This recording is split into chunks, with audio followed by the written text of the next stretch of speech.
All right, it's time for Agree or Disagree, my favorite segment, JJ. Of course, today our contestants will be telling us whether they agree or disagree with the given statement and then defending their position. What's really interesting is that according to this article that we're referencing for Agree or Disagree today in the Daily Transcript, which referenced data that was provided by RealtyTrack, it's better to rent than buy a home in a third of the counties in the United States, okay? Including San Diego. Now, they base this information on what it would cost to rent a certain property type versus buying it.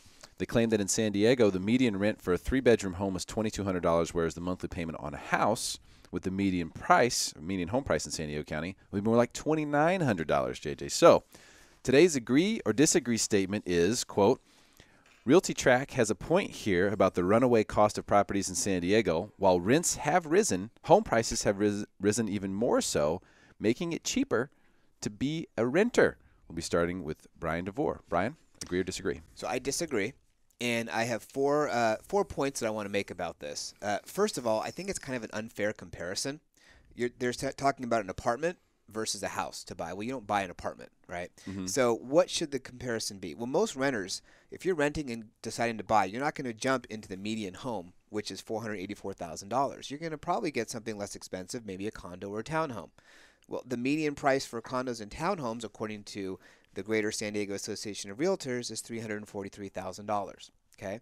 So if you take the 10% down payment, which is what CoreLogic used, even if you use an inflated interest rate of 4.5%, the PITI, the principal interest taxes and insurance, is $1,870. It's $300 less than what that rent was in that 3-bedroom apartment.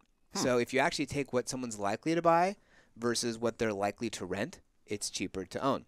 Interesting. There was also an interesting report by the Joint Center for Housing Studies of Harvard University, and this is the thing I sent you last night, the state of the nation's housing. And it was an interesting report that said it compared renter households in San Diego and homeowner households in San Diego.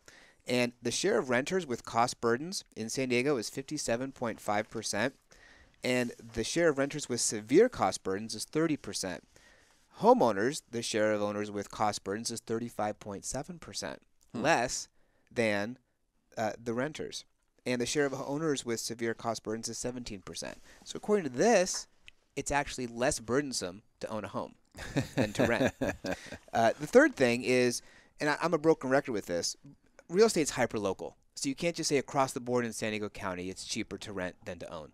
And I just took one zip code, 92009 in Carlsbad, and last month 17 3-bedroom condos and townhomes closed with a median price of $490,000. Using that same analysis of 10% down, etc., it's about $2,737 per month, principal, interest, taxes, and insurance. Last month, 9 3-bedroom homes rented that were listed through the multiple listing service with an average rent of $2,957. Is it cheaper to own or is it cheaper to rent in 92009? It's cheaper to own. The last thing is, very interesting, we're seeing demand continue to increase faster for rentals than we are for purchases. In fact, according to Fannie Mae's June 2015 National Housing Survey, 59% of people expect rental prices to go up across the nation, which is a new survey high. Only 47% expect home prices to go up. So I think we're going to keep seeing rental prices going up, up, up. And if fewer people buy, which could happen in the future, they got to live somewhere. That's right. Rents are going to go up. Okay. Wow. Really good information there to help back up your point about buying actually being cheaper, which is the point you're making. Not that it's equivalent or even close, but that it's actually cheaper on the other side of things. Elizabeth Story, do you agree or disagree with the statement that RealtyTrack has a point here about the runaway cost of properties in San Diego? While rents have risen, home prices have risen even more so, making it cheaper to be a renter.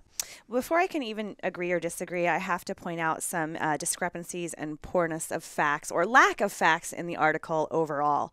So they're talking about the median income, but not everybody who's buying a home is using the median income. They also don't talk about what percentage people are putting down or use a comparison for people who are putting 20% down or 10% down. So she used the numbers 2,900 and 2,100 as a comparison. If you put 20% down, your payment's $2,400, and if you put 10% 10% down, your payment's $2,800.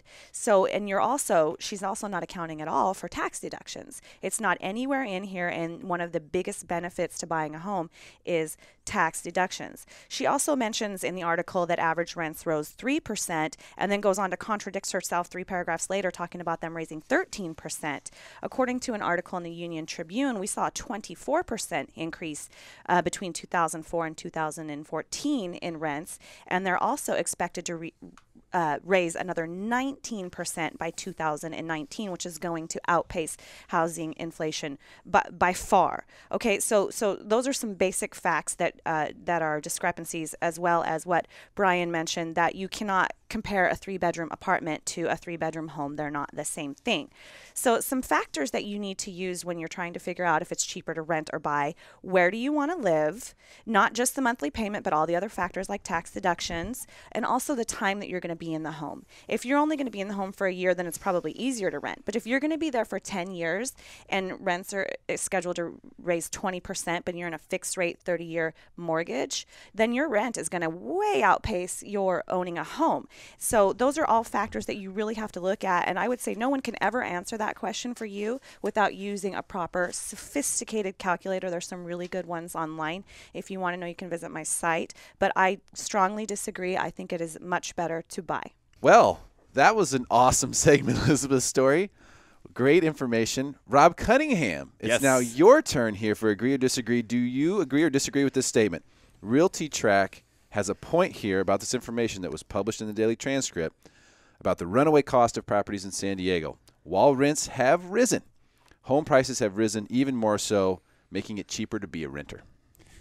That's a really good question, and I'm going to give you the answer to that in a moment after I give you my gripe about this article. This article, when I read it, I actually physically became angry. I was like, what is this? This is a narrative. This is somebody that constructed a story around a narrative that they wanted to use as a headline.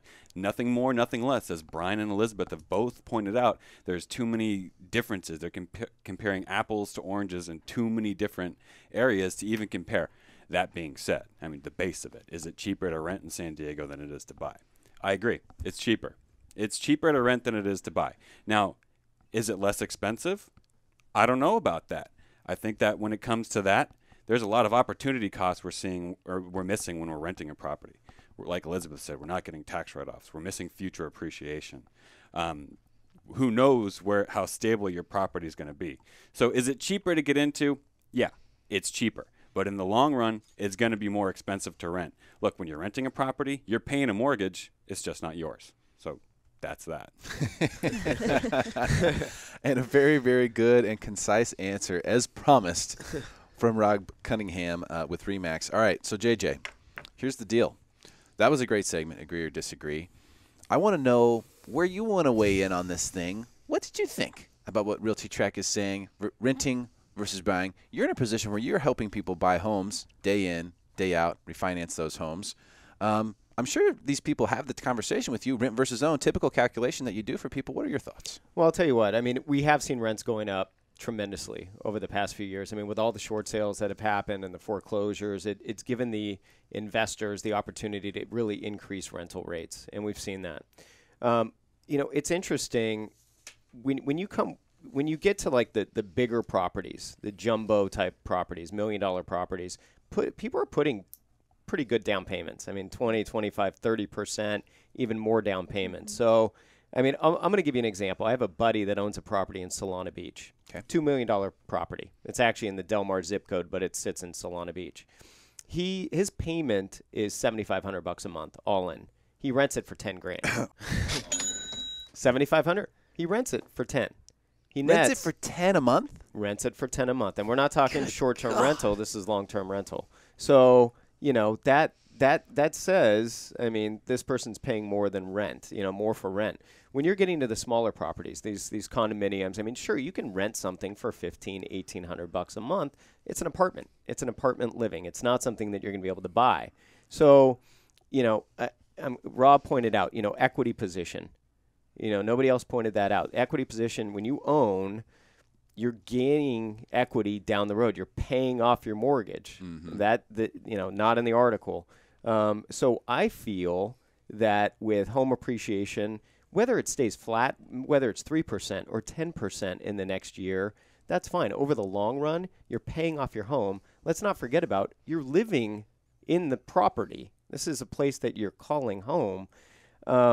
Even if you're paying a little bit more for the mortgage and HOAs, I think, Brian, your calculations were missing HOAs in that overall scheme when you're talking PITI.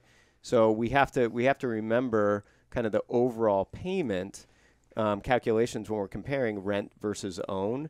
But tax deductions, what sort of tax rate are you in? Yeah, are you going to itemize? Yeah, those things Are you going to I mean, there's a lot of different calculations, but I still believe right now, today, the housing market is super stable.